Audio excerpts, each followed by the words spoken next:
সাল্লাল্লাহু আলাইহি ওয়াসাল্লামের দাওয়াতি কার্যক্রম কিভাবে শুরু করেছেন, কি কি বাধার সম্মুখীন হয়েছিলেন প্রাথমিক অবস্থায়।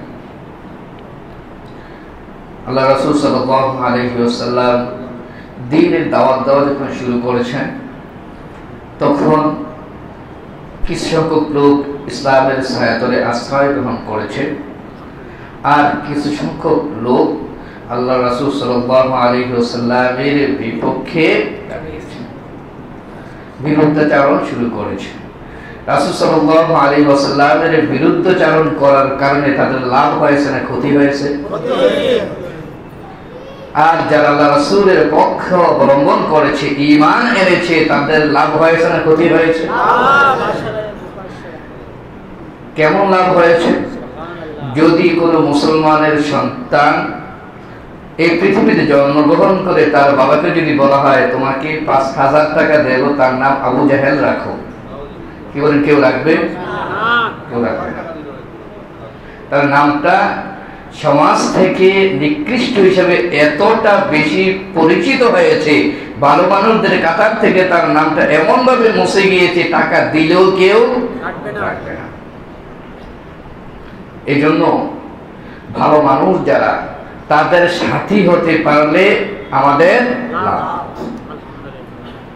আর যদি আমরা তাদের বিরুদ্ধাচরণ করি, তাহলে ক্ষতিটা কার হবে? তাদের কোনো ক্ষতি হবে? আচ্ছা, আল্লাহ পাক আমাদেরকে সৃষ্টি করেছেন, আমরা যদি আল্লাহকে আল্লাহ বলে না মানি, আল্লাহর কোনো ক্ষতি হবে? রাসূল সাল্লাল্লাহু আলাইহি ওয়াসাল্লামকে যদি আমরা রাসূল বলে না মানি, আল্লাহ রাসূলের কোনো ক্ষতি হবে? ক্ষতি হবে না, বরং ক্ষতি হবে আমাদের নিজের। আউলিয়া কিরাম যারা ইবাদত করতে করতে আল্লাহর খুব প্রিয় হয়ে গেছে, ওনাদের জীবনে যদি আমরা আলোচনা করি, তাদের ইবাদত কেমন ছিল, তাদের অবস্থাটাকে যদি আমরা বর্ণনা করি, তাহলে লাভ হবে না ক্ষতি হবে? আমাদের লাভ হবে। যদি বর্ণনা না করি, তাদের কোনো ক্ষতি হবে না। এই জন্য গত জুমায় শেষ পর্যায়ে এসে যেখানে স্টপ করেছিলাম, যে কিছু সংখ্যক লোক রয়েছে যে আল্লাহ রাব্বুল আলামিন কোরআনুল কারীমে দুই ক্যাটাগরির কুকুরের কথা বলেছেন। মনে আছে আপনাদের? দুই ধরনের কুকুরের কথা বলেছেন। কখন? রাসূল সাল্লাল্লাহু আলাইহি ওয়াসাল্লামকে যখন দ্বীনের দাওয়াত দেওয়ার জন্য বারবার দ্বীনের দাওয়াত থেকে বারণ করার জন্য বাধা দেওয়া হচ্ছিল, কোনোভাবেই পারছেন না, তখন আবু জেহেল, উতবা, সাইবা ওরা এসে আল্লাহ নবী মুহাম্মদ রাসূলুল্লাহ সাল্লাল্লাহু আলাইহি ওয়াসাল্লামের ব্যাপারে কি পরামর্শ দিলেন। তারা সকলে এসে আল্লাহ রাসূলের চাচা আবু তালেবের কাছে এসে পরামর্শ চাইলেন, বললেন আপনি তো ওনার অভিভাবক, আমাদের পক্ষ থেকে কিছু প্রস্তাব রয়েছে, দেখেন উনি প্রস্তাবগুলো গ্রহণ করে কিনা, আমাকে পরবর্তী দিন জানাবেন।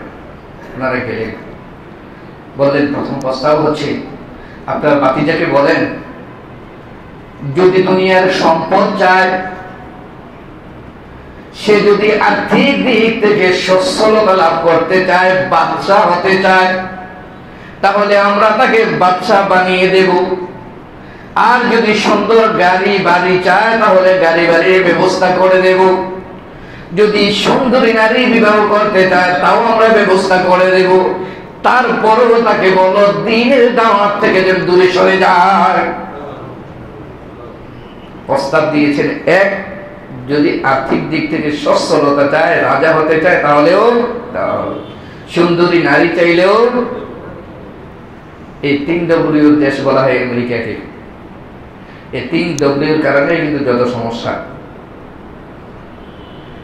একই অবস্থায়, এক হচ্ছে ওমেন ওয়েলথ, আর একটা হচ্ছে ওয়ার, সম্পদ, নারী, আর একটা হচ্ছে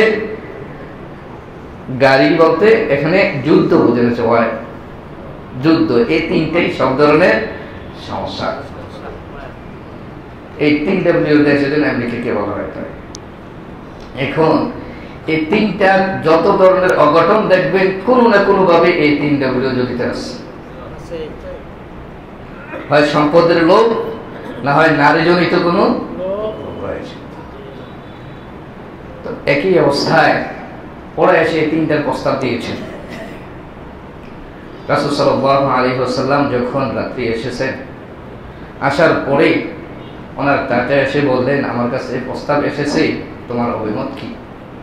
তুমি যদি সুন্দরী নারী চাও তাও ব্যবস্থা করে দিবে, যদি চাও বাদশা হতে তাও তারা ব্যবস্থা করে দিবে, অথবা গাড়ি বাড়ি যদি চাও তাও ব্যবস্থা। আল্লাহ নবী মুহাম্মদুর রাসূলুল্লাহ সাল্লাল্লাহু আলাইহি ওয়াসাল্লাম এই কথা শুনে বললেন, আল্লাহর কসম করে বলছি, লাউ আন্নাল কুফার তাদাউ আশ-শামস আলা ইয়ামিনি ওয়াল কামারু আলা শিমালি, যদি আরবের কুরাইশরা আমার ডান হাতে সূর্যকে এনে দেয়, বাম হাতে যদি চন্দ্রকে এনে দেয়, তারপরে যদি বলে দ্বীনের দাওয়াত থেকে, আল্লাহর দাওয়াত থেকে আমাকে সামান্য পরিমাণ দূরে সরে যেতে, আল্লাহর কসম করে বলছি সামান্য পরিমাণ এর থেকে আমাকে দূরে ঠেলে দিতে পারবে না। রাসূল সাল্লাল্লাহু আলাইহি ওয়াসাল্লাম যখন ধীর চিত্তে কথাটুকু বলেছেন, তাতে চুপ হয়ে গেছে, একেবারে চুপ হয়ে গেছে। কিন্তু আজকে বর্তমান যে পরিস্থিতি, বিশেষ করে আমি আমাদের দিয়ে বলি, অনেক আলেম ওলামারা আর্থিক যদি একটু লাভবান হয় তাহলে সব বিক্রি হয়ে যায়, বিক্রি হয়ে যায়। এখন কিছু টাকার জন্য, কিছু সার্টিফিকেটের জন্য মাও বলি, আবার একটু স্বার্থের একটু উল্টা পাল্টা বিরুদ্ধেও। এই সমস্যাগুলো আমাদের হচ্ছে। ফতুয়া এখন দেই জায়েজ, আবার ৩,০০০ টাকা দিয়ে ৫,০০০ টাকা দিলে ফতুয়া উল্টিয়ে যায়।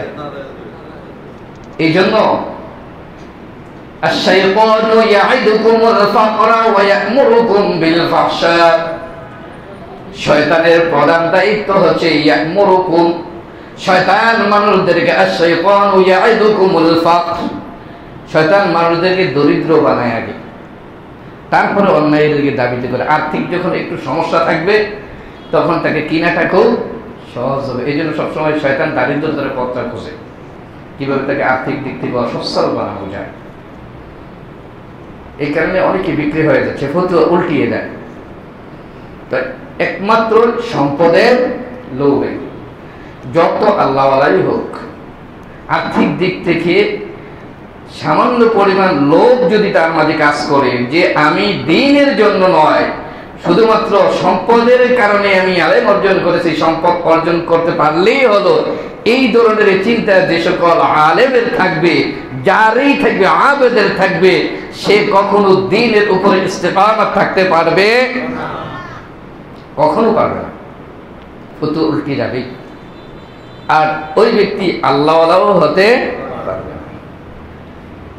আপনি কোরআনুল কারীমের মধ্যে যে বিষয়টা বর্ণনা করা হয়েছে, আল্লাহর একজন সবচেয়ে বেশি নিকটতম আল্লাহর ওলি ছিলেন, নাম ছিল বালআম ইবনে বাউর। বালআম ইবনে বাউর, বাউর, বালআম ইবনে, কি নাম বলেন দেখি? বালআম ইবনে বাউর। পিছনে হাফেজ সাহেবরা আছেন, নামটা মনে রাখবেন, বালআম ইবনে বাউর। কোরআনুল কারীমের মাঝে একটি আয়াত রয়েছে তার শানে, বালআম ইবনে বাউর। সে ইবাদত করতে করতে আল্লাহ পাকের খুব নিকটে পৌঁছে গেছে, এমন অবস্থা হয়েছে, মুস্তাজাবুদ দাওয়াত হয়েছে, আল্লাহর কাছে যেই দোয়াই করুক সাথে সাথে কবুল হয়ে যাবে। সুবহানাল্লাহ। আল্লাহ পাকের কাছে যেই দোয়াই করে সেটাই কবুল হয়ে যায়, তাহলে কত কাছে গেছে। সুবহানাল্লাহ। সে ইসমে আজম জানত, সে ইসমে আজম দিয়ে আল্লাহর দরবারে দোয়া করতেন, যে দোয়াই করতেন কবুল হয়ে যেত। আল্লাহ রাব্বুল আলামিন কোরআনুল কারীমের মাঝে রাসূল সাল্লাল্লাহু আলাইহি ওয়াসাল্লামের মাধ্যমে ঘোষণা দিয়েছেন, উম্মতদেরকে জানিয়ে দেন, ওয়াতলু আলাইহিম নাবা'আল্লাযী আতাইনাহু আয়াতিনা। ও হাবিব, আপনি ওই সমস্ত লোকের, ওই ব্যক্তির কাহিনী বর্ণনা করে শুনিয়ে দেন, আল্লাযী আতাইনা, যাকে আমি আল্লাহ রাব্বুল আলামিন আতাইনাহু আয়াতিনা, আমি তাকে জ্ঞান দান করেছিলাম, কোরআনের জ্ঞান, কিতাবের জ্ঞান আমি তাকে দিয়েছিলাম, আমার নিদর্শনাবলী তাকে দিয়েছিলাম। ফানসালাখা মিনহা, তারপরে যখন সে এত জ্ঞান অর্জন করার পরে আমার প্রিয় হওয়ার পরে যখন এর উপর ইস্তেকামত থাকতে পারে নাই, ফানসালাখা মিনহা, তার থেকে সে জ্ঞান আমি কেড়ে নিয়েছি। ফাতবাহু শাইতান, সে শয়তানের অনুসরণ করেছে। এর দ্বারাই বোঝা যায় তাকে আল্লাহ পাক জ্ঞান দিয়েছেন খুব বেশি, সে এটার উপর ইস্তেকামত থাকতে না পেরে, তার উপর স্থির থাকতে না পারার কারণে আল্লাহ পাক জ্ঞান আবার নিয়ে গেছে। সে অনুসরণ করেছে কার? শয়তানের। কিভাবে অনুসরণ করেছে? মূসা আলাইহিস সালাতু ওয়াস সালামকে আল্লাহ রাব্বুল আলামিন বললেন, ইয়া কওমি দুখুলুল আরদাল মুকদ্দাসাতাল লাতী কাতাবাল্লাহু লাকুম ওয়া লা তারতাদ্দু আলা আদবারিকুম ফাতানকালিবু খাসিরিন। ও মূসা, তুমি এবং তোমার সাথী যারা রয়েছে তাদের জন্য আমি নির্দিষ্ট একটি এরিয়া রেখে দিয়েছি। ওই এরিয়ায় যে, ওই স্থানে যে তোমরা তোমাদের এলাকাটাকে দখল করে নিয়ে আসো, যে স্থানটা পবিত্র, আরদুল মুকদ্দাসাতাল্লাতী কাতাবাল্লাহু লাকুম, তোমাদের জন্য আমি ফিক্সড করে দিয়েছি এরিয়াটা। মূসা আলাইহিস সালাতু ওয়াস সালাম সিরিয়ায় গেলেন, সেখানে যে নদী পার হয়ে, তারপরে নদী পার হয়ে যখন তার অপোজিটে গেলেন, সেখানে যাওয়ার সাথে সাথেই ওই গোত্রের যে লোকগুলো ওরা খুব শক্তিশালী ছিল, যখন দেখলেন মূসা আলাইহিস সালাম নদী পার হয়ে গেছে, ফেরাউনের দলবল সব পানির নিচে চলে গেছে, ভয় পেয়ে গেছে। এরা কি খুব শক্তি ছিল। ওরা চিন্তা করলেন মূসা আলাইহিস সালাম পানির উপর দিয়ে চলে আসছে, অন্যরা পানিতে ডুবে মরে গেছে, ওনার তো শক্তি কম না। সাথে সাথেই যে লোকটা খুব আল্লাহর কাছে পৌঁছে গিয়েছে, ইবাদত খুব বেশি করেছে, নিকটবর্তী হয়েছে, ওরা দৌড়ে চলে গেছে ওর কাছে। বালাম ইবনে বাউরের কাছে যে বললেন মূসা আলাইহিস সালাতু ওয়াস সালাম এবং তার দলবল সবাই আছে, এই এলাকা সব দখল করে নিয়ে যাবে, আপনারা আমাদের এলাকার মানুষ। বালাম ইবনে বাউর ওই এলাকার, আপনি আমাদের এলাকার মানুষ, আপনি আল্লাহর দরবারে মূসা আলাইহিস সালাতু ওয়াস সালামের বিরুদ্ধে একটু দোয়া করেন। বলেন নাউজুবিল্লাহ। কার বিরুদ্ধে দোয়া করতে বলছে? পরিস্থিতিটা কেমন হয়েছে? যাকে বলছেন দোয়া করার জন্য তিনি যা বলেন তাই আল্লাহ পাক, কিন্তু লোকেরা এসে বলেছেন কার বিরুদ্ধে দোয়া করার জন্য? একজন নবীর বিরুদ্ধে। এখন পরিস্থিতি উল্টে গেছে না? নবীর বিরুদ্ধে দোয়া করলে যে দোয়া করেছেন তার দোয়া কবুল হয়ে যায়, কিন্তু নবীর বিরুদ্ধে দোয়া করলে কোন দিকে যাবে? এই যে আমরা অনেক সময় বলি হুজুর আপনারা দোয়া করেন, দোয়া কবুল হয় না। অনেকেই হুজুরদেরকে দাওয়াত দেয়, বিশেষ করে আমাদেরকে খুব আকাঙ্ক্ষা করে দাওয়াত দেয়। দাওয়াত দেওয়ার পরে নিয়ে খাওয়ানোর পরে হয়তো মসজিদে এসে তাবারুক দিয়ে মিলাদ পড়া, অথবা বাসায় যে মিলাদ পড়া, মিলাদ পড়ে চিন্তা করেন হুজুরদের দোয়া করে দিল, দোয়া তো কবুল হলো না। দোয়া কবুল হয় না কেন জানেন? আপনি তো ঠিক হন না, দোয়ার পাত্রটা তো ভালো না। আপনি হুজুরকে দিয়ে দোয়া পড়ালেন, কিন্তু দোয়া কমপ্লিট হওয়ার পরে সাথে সাথেই আপনি যে অন্যায় কাজে লিপ্ত হয়ে গেছেন। আবার অনেকেই আল্লাহ মাফ করুক, হুজুর আমার আব্বা তো মারা গেছে, আমার একটু অফিসে কাজ আছে, আমি অফিসে যাই, আপনারা কোরআন খতম করে একটু মোনাজাত করে ওনাকে জান্নাতে পাঠিয়ে দিয়ে। আমাদের কাজ হচ্ছে দোয়া করে একটু জান্নাতে পাঠিয়ে দিতাম, আর উনি অফিসে কাজ আছে, এরকম উনি হুজুর আমার অফিসে কাজ আছে। দায়িত্বটা ছিল ওনার, বাবার জন্য উনি দোয়া করবে, আমাদেরকে বাড়াতে নিয়ে বলবে যে আপনি একটু কান্না করেন, আম্মা মারা গেছে, আমি একটু ঘুরে ঘুরে আসি। এমন পরিস্থিতি আল্লাহ পাক এই ধরনের মেন্টালিটি থেকে আমাদেরকে হেফাজত করুক, সকলে বলি আমিন। আমরা বুঝতেছি না আসলে বিষয়টা কি। এই পাশ থেকে পানি ঢালি যে ওইদিকে যায় না কেন, মাঝখানে বেড়া, এই চিন্তা করি, আবার বলি যে পানি যায় না কেন। আল্লাহ রাসূল সাল্লাল্লাহু আলাইহি ওয়াসাল্লাম বলেছেন যে ব্যক্তি 5 ওয়াক্ত নামাজ আদায় করবে না, ওই ব্যক্তির জন্য যেই দোয়া করুক, আল্লাহ ওয়ালা যত বড়ই হোক, সে যদি আল্লাহর দরবারে দোয়া করে তার দোয়া কবুল হবে না। আপনি নামাজ আদায় করেন না, হুজুরের কাছে এসে দোয়া চান, কিছু টাকা দিয়ে বলেন হুজুর দোয়া করেন, আর আপনি নামাজ পড়েন না, আপনার জন্য সেই দোয়া কবুল হবে না। 100 টাকা 200 টাকা দিবেন, আমাদের লাভ, আপনি পাও। সুতরাং এতটুকু লাভ, সব লাভ বুঝি, এটা বুঝি না কেন? হুজুরকে সফলতার জন্য সবাই মিলে বসছেন, ঠিক আছে, কিছু গিফট দেই, দেখি পাবে কিনা।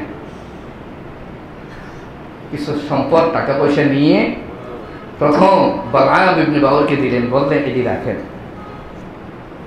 তখন আর দোয়ার কথা বলে নাই, বললেন এই টাকাগুলি কৌশলে অ্যাপ্লাই করা। উনি টাকাটা রাখলেন। রাখার পরে এখন গোত্রের লোকদের মাঝে এই মেন্টালিটি কাজ করতেছে, যেহেতু টাকাটা রাখছে সুতরাং তাকে একটু চাপ দেওয়া আমার জন্য সহজ হয়েছে, আমরা এখন গুরুত্ব দিতে পারবো। উনি টাকা রাখলেন, রাখার পরে বারবার চাপ দিচ্ছে। উনি বলতেছেন আল্লাহ তো নিষেধ করছে। এখন গেছে বউয়ের কাছে, ওরা প্রস্তাব পাঠাইছে স্ত্রীর কাছে, আপনি একটু পরামর্শ দেন, হাজবেন্ডকে বলেন। বালআম ইবনে বাউর মনে মনে সিদ্ধান্ত করলেন, দোয়া করলে আর কি হবে, না হয় দোয়া করি। টাকা পাওয়ার পরে তিনি সিদ্ধান্ত গ্রহণ করলেন, ফাসাইদা আও রাকিবা আলা হিমারিহি, তিনি গাদার উপরে আরোহণ করলেন আর তিহান নামক পর্বতের দিকে রওনা করলেন। যে পর্বতের উপরে উঠলে মূসা আলাইহিস সালাতু ওয়াস সালাম তার সাথী যারা রয়েছে, বনি ইসরাঈল যারা রয়েছে, তাদেরকে দেখা যায়, ওনারা কোথায় অবস্থান করেছেন সেটা দেখা যায়। তিনি ওই পর্বতের দিকে আরোহণ, গাদার উপরে আরোহণ করে সেদিকে রওনা করেছেন। একটু সামনের দিকে অগ্রসর হওয়ার সাথে সাথে গাদা শুয়ে যায় আর সামনের দিকে অগ্রসর হচ্ছে না। নামলেন, নেমে অনেকক্ষণ আঘাত করলেন, আঘাত করে তারপরে উঠালেন, গাদার উপরে আবার উঠেছে। একটু সামনের দিকে অগ্রসর হওয়ার পরে গাদা আবার তাকে অনেক প্রহার করলেন। দ্বিতীয়বার অনেক প্রহার করেছেন। প্রহার করার পরে একটু সামনের দিকে অগ্রসর হয়েছে। গোত্রের লোকগুলো এসে বললেন আপনি দোয়া করেন না, এদিক দিকে উনি করছেন বিপদে, গাদা সামনের দিকে অগ্রসর হচ্ছে না। এসে বললেন দোয়া করেন না। তো আমি আল্লাহর কাছে কথা বলেছি, প্রথম দিন নিষেধ করেছেন, দ্বিতীয় দিন আবার কথা বলেছি, ইস্তিখারার মাধ্যমে জানতে পেরেছি দ্বিতীয় দিন আল্লাহ পাক আমাকে নিষেধ করে, প্রথমেই তো নিষেধ করে দিছে, দ্বিতীয়বার আর কোনো তথ্য জানানো হয় নাই। তারা এসে বুঝাইতেছে প্রথম দিন নিষেধ করেছে, যদি সত্যিকারতে নিষেধ থাকতো তাহলে দ্বিতীয়বার কি করতেন? দ্বিতীয়বার যেহেতু নিষেধ করে নাই, আপনি করলে কোনো সমস্যা, উৎসাহিত করতেছে। উনি যখন তৃতীয়বার ওই গাদাটা পড়ে গিয়েছে, বারবার ওই গাদাকে প্রহার করতেছে ওঠানোর জন্য, মানুষের মতো করে গাদা বলা শুরু করেছে, ওয়াল্লাহি মা রাআইতাল মালাইকা আমামি মালাইকাতুন, আল্লাহ কসম করে বলছি তুমি কি দেখো না আমার সামনে ফেরেশতা দাঁড়িয়ে আছে, আমার সামনে ফেরেশতা দাঁড়িয়ে আছে। হাইনামা উরিদু আন আমশি, যখনই আমি হাঁটার জন্য চেষ্টা করি, ফাতাগায়্যারাল মালাইকাতু ওয়াজহি, সাথে সাথে ফেরেশতারা আমার চেহারাটা উল্টা দিকে করে দেয়, আমি আর সামনের দিকে অগ্রসর হতে পারছি না। গাদা বলতে শুরু করলেন, আনতা আরাদতা আন তাদউ আলাল আম্বিয়া ওয়াল মুমিনিন, তুমি কি নবী এবং ঈমানদারদের বিরুদ্ধে দোয়া করার জন্য চিন্তা করেছো নাকি? গাদা বললেন নবী এবং মুমিনদের বিরুদ্ধে দোয়া করার জন্য চাইছো? সাথে সাথেই গাদার মুখ আবার বন্ধ হয়ে গেছে। এখনো হুঁশ হচ্ছে না যে কি হচ্ছে বিষয়টা। সে ওই গাদাকে বারবার চেষ্টা করতেছে, পারতেছে না। এবার গাদা রেখে হাঁটা শুরু করছে। ওই পাহাড়ের উপরে যে হাত করে আল্লাহর দরবারে বরদোয়া করা শুরু করেছে, হে আল্লাহ, তাফসীরে খাওয়াসের মধ্যে এসেছে সে আল্লাহর দরবারে হাত তুলে বরদোয়া করতেছে মুসা আলাইহিস সালাম এবং ঈমানদারদের বিরুদ্ধে। যখন এই হাত তুলে বলা শুরু করেছে, মুখ থেকে বের হয়ে আসছে, আল্লাহ গোত্রে যে প্রধান লোকগুলি আমাকে মুসার বিরুদ্ধে দোয়া করার জন্য বলেছে তাদেরকে ধ্বংস করে দাও। নাউজুবিল্লাহ। সে বলা শুরু করলেন, আল্লাহ মুসা আলাইহিস সালাতু ওয়াস সালাম এর বিরুদ্ধে দোয়া করার জন্য যারা বলেছে তাদেরকে কি করে দাও। এখন তো বিপদে পড়ে গেছে এই লোকগুলি। কিরি দোয়া কি হয়ে গেছে? উল্টে গেছে। এটাও জানে উনি দোয়া করলে সাথে সাথে কবুল হয়ে যাবে। মুসা আলাইহিস সালাতু ওয়াস সালামকে বলতেছেন, আপনি কি করতেছেন? আমার তো কিছু করার নেই, আমি তো নিয়ত করে হাত তুলেছি, আমার জিহ্বা পরিবর্তন করে দিয়েছেন কে? আল্লাহ রাব্বুল আলামিন আমার জিহ্বা পরিবর্তন করে দিয়েছেন। এভাবে দোয়া চলে এসেছে, আমার কিছু করার নেই। আল্লাহ রাব্বুল আলামিন তার জিহ্বাটা টান দিয়ে বের করে ফেলেছেন। মুখের ভিতরে যে জিহ্বা ভিতর অবস্থানে থেকে সেখান থেকে বের হয়ে বুক পর্যন্ত চলে এসেছে, আর শ্বাস ফেলতে পারে না। কুকুর যেমন জিহ্বা বের করে দিয়ে শ্বাস ফেলে কষ্ট করে শ্বাস নিতে হয়, একমাত্র প্রাণী কুকুর। যে প্রাণী যদি কষ্ট করে বোঝা বহন করে তখনও সে হাঁফায়, আবার যদি রেস্ট নেই তখনও জিহ্বা বের করে থাকে। আল্লাহ রাব্বুল আলামিন এই ব্যক্তির উদাহরণ দিতে গিয়ে বলেছেন, ওয়ালাউ শি'না লারফা'নাহু বিহা ওয়ালাকিন্নাহু আখলাদা ইলাল আরদি ওয়াত্তাবা'a হাওয়া। তাকে আমি আল্লাহ পাক এত বেশি পছন্দ করেছিলাম, সে যদি তার অবস্থার উপরে স্থির থাকতো, লারফা'নাহু বিহা, আমি তার মর্যাদা অনেক বর্ধিত করে দিতাম। কিন্তু সে তার অবস্থানে না থেকে মুসা আলাইহিস সালাতু ওয়াস সালামের বিরুদ্ধে বরদোয়া করতে গিয়েছে। তার বিরুদ্ধে বরদোয়া করার কারণে, ইমানদারদের বিরুদ্ধে বরদোয়া করার কারণে তার জিহ্বাটা আমি বের করে দিয়েছি। ইন তাতরুকুহু ইয়ালহাস ইন তাহমিল আলাইহি ইয়ালহাস আও তাতরুকুহু ইয়ালহাস। এবার তাকে ছেড়ে দিলেও কুকুরের মতো বারবার শ্বাস ফেলে, আবার বোঝা বহন করলেও একটু কষ্ট করলেও শ্বাস ফেলে। জিহ্বাটা এই পর্যন্ত নিয়ে এসেছে। এখন চিৎকার মেরে বলা শুরু করছে, আমার যা ছিল সব শেষ।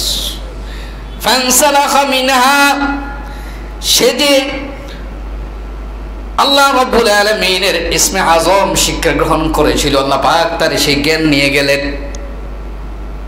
এবং ওই ব্যক্তি যে মুস্তাজাবুদ দাওয়াত ছিল, আল্লাহর দরবারে যা দোয়া করতেন তাই কবুল হতো, সেটাও বন্ধ করে দিলেন। এখন যতই দোয়া করে আর কবুল হয় শেষ। শুধু আর্থিক লোভ, সম্পদের লোভ, এই কারণে এই পরিস্থিতি হয়েছে। এখন চিন্তা করেছে, আমার তো সব শেষ, এখন যতই চেষ্টা করি আর কাজ হবে না। আল্লাহ পাক আমাকে কুকুর বানিয়ে দিয়েছেন, কুকুরের অবস্থা হয়ে গিয়েছে আমার, আর কি করব? এবার মুসা আলাইহিস সালাতু ওয়াস সালাম এবং তার গোত্রের যারা রয়েছে তাদের বিরুদ্ধে, মুসা এবং তার ইমানদার যারা রয়েছে তাদের বিরুদ্ধে লেগে যায়। এখন তাদের বিরুদ্ধে কাজ করা শুরু করছে। বুদ্ধি দিলেন। প্রথম বুদ্ধি হচ্ছে, শোনেন, গোত্রের লোকদেরকে বললেন, প্রধান যারা আছে ওরা তো শেষ, কারণ হচ্ছে ওই দোয়া কবুল হয়ে গেছে সাথে সাথে। তাদের বিরুদ্ধে দোয়া করছিলেন না, পক্ষে করতে যে সাথে সাথে ওই প্রধান যারা তারা শেষ। বাকিদেরকে বললেন, এলাকা বাঁচাইতে চাও, কৌশল অ্যাপ্লাই করে। কি? মুসা আলাইহিস সালাতু ওয়াস সালাম এবং তার গোত্রের যারা রয়েছে, প্রধান ইমানদার যারা রয়েছে, তাদেরকে ধ্বংস করার জন্য একটা রাস্তা আছে। তোমাদের গোত্রের যত সুন্দরী মহিলা আছে, এই সুন্দরী মহিলাদেরকে সাজিয়ে গুছিয়ে বনে ইসরাইল যারা রয়েছে, মুসা আলাইহিস সালামের সাথী যারা রয়েছে তাদের সাথে ছেড়ে দাও। যদি তাদের একজনও অবৈধ কাজে লিপ্ত হয়, তাদের চরিত্রের যদি একজনেরও হানি করা যায়, তাহলে সাথে সাথে আল্লাহর পক্ষ থেকে গজব। এজন্য সমাজ থেকে যদি শান্তি দূরীভূত করতে হয়, সমাজের মাঝে যদি ফিতনা, অন্যায় এগুলো সৃষ্টি করতে হয়, তাহলে জিনা, ব্যভিচার সরিয়ে দিতে হবে। আর যদি বন্ধ করতে হয়, এই ভূমিকম্প, অন্যান্য যেগুলো রয়েছে, এই জিনা, ব্যভিচার, অপকর্ম এগুলো তুলে দিতে হবে। সেই কৌশল অ্যাপ্লাই শিখিয়ে দিলেন। যে বুদ্ধি সেই কাজ। ওরা চলে গেলেন, সুন্দরী রমণীদেরকে সুন্দর করে সাজিয়ে গুছিয়ে তাদের কাছে আগে টাকা পাঠালে যে যত টাকা লাগে তোমরা আমাদেরকে দেবো, কিন্তু তোমাদের কাজ হচ্ছে মহিলাদেরকে যেই পুরুষই তোমাদের সাথে খারাপ কাজ করতে চায় তাকে অফার দিয়ে দিবে। চলে গেলেন মহিলারা। যাওয়ার পরে একজন মহিলা কিস্তে বিনতে নূর, খুব সুন্দরী, তাকে দেখেই মুসা আলাইহিস সালাতু ওয়াস সালামের সাথে গিয়েছেন ইমানদারদের ভিতরে সেনাবাহিনী, ওনাদের প্রায় প্রধান নয়, সাথে সবচেয়ে গুরুত্বপূর্ণ একজন ব্যক্তি। উনি সুন্দরী একটি রমণী দেখেই হাতে ধরে ফেলেন। ধরে মুসা আলাইহিস সালাতু ওয়াস সালামের কাছে এসে বললেন, ও মুসা, তার সাথে যদি আমি খারাপ সম্পর্ক করি তাহলে কি বাধা দিবেন? মুসা আলাইহিস সালাতু ওয়াস সালাম বললেন, অবশ্যই বাধা দিব। তাহলে তোমার ঈমান ছেড়ে দিলাম, আমি তাকে নিয়ে চললাম। এই কথা বলে চলে গেলেন। যাওয়ার পরে যখনই অবৈধ কাজে লিপ্ত হয়েছে, সাথে সাথে আল্লাহ রাব্বুল আলামিন তাগুন মহামারী দেখা দিল, প্লেগ রোগ দিয়ে দিলেন। সাথে সাথে 1 ঘন্টা সময়ের ভিতরে 70,000 লোক বনি ইসরাইল পৃথিবী থেকে বিদায় হয়ে গেছে। কত সময়? 1 ঘন্টা সময়ের ভিতরে। এর ভিতরেই খাস তবে একজন ব্যক্তি এসে দেখলেন এই পরিস্থিতি। সাথে সাথেই ওই লোকটা এবং মহিলাটাকে ধর, তারপরে আল্লাহর দরবারে বললেন, আল্লাহ, যেই লোক এই অপকর্মে লিপ্ত হবে, যাদের কারণে আজকে আমাদের এই পরিস্থিতি, 2টা লোককে সাথে সাথে ছিঁড়ে ফেললাম। আল্লাহ, আর কখনো অন্যায় করবো না, তোমার কাছে তাওবা করি। মাবুদ, এই বিপদ থেকে আমাদেরকে উদ্ধার করে দাও। দোয়া করতে দেরি হয়েছে, আল্লাহ রাব্বুল আলামিন সাথে সাথে প্লেগ রোগ দূর করে দিয়ে আবার সবাইকে সুস্থ করে দিলেন। আল্লাহ রাব্বুল আলামিনকে আপনি টাকা সাধবেন, সম্পদ দিতে চাইবেন, এই সম্পদ আল্লাহ রাব্বুল আলামিন ওয়ালা ইউকবালু মিনহা আদলুন, কোন ধরনের সুদ বিনিময় গ্রহণ করা হবে না, এবং কেউ কারো সুপারিশ করতে পারবে না, একজন আরেকজনের উপকার আসবে না। ওই দিবসটাকে আপনি ভয় করেন। একটু চিন্তা করে দেখেন, যারা আপনার সবচেয়ে বেশি আপন, এই লোকগুলি তো আপনাকে কবরে রেখে আসবে, এই লোকগুলি তো আপনাকে কবরে রেখে আসবে। আপনি যতই চিৎকার করেন, যদি বলেন ভাই সারা জীবন খুব অন্তরঙ্গ ছিলা, আমি কবরে শুয়েছি, তুমিও আমার সাথে একটু শো, কি বলেন থাকবে? থাকবে না। যার সাথে আপনি সংসার করেছেন 30 বছর 40 বছর, আপনি চোখ বন্ধ করতে দেরি হবে। যেই রুমে একাকী দুজনে ছিলেন, সেই রুমে যদি আপনার লাশটা রেখে স্ত্রীকে বলা হয় আজকে মাত্র মারা গিয়েছে, এই রাত্রের জন্য তুমি একা সাথে থাকো, কি বলেন থাকবে?